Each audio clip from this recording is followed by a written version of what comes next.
Trump unveils reciprocal tariffs on the countries. His administration's tariff policies were largely focused on addressing what he considered unfair trade practices, trade imbalances, and intellectual property theft, particularly with China.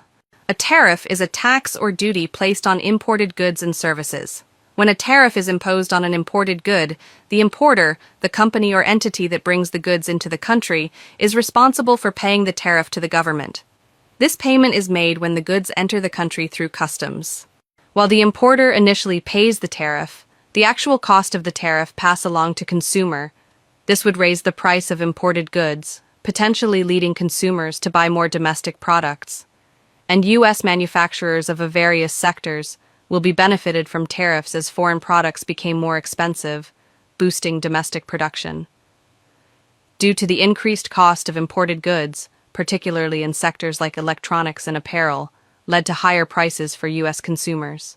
The highest tariffs, 34%, were imposed on China as part of the ongoing trade war between the two nations.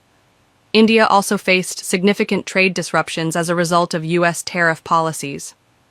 In 2019, Trump removed India from the Generalized System of Preferences program, which provided duty-free access to the U.S. market for certain goods.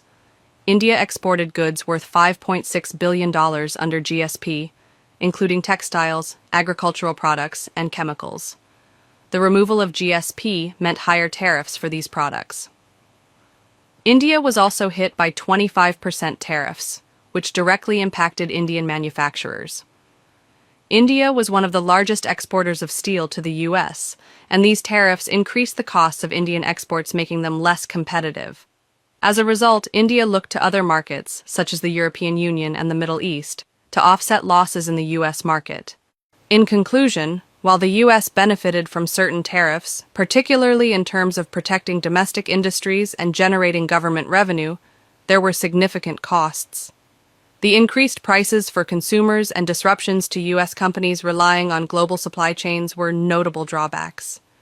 Similarly, countries like India and China faced challenges due to these tariffs, as they made exports more expensive and less competitive in the U.S. market.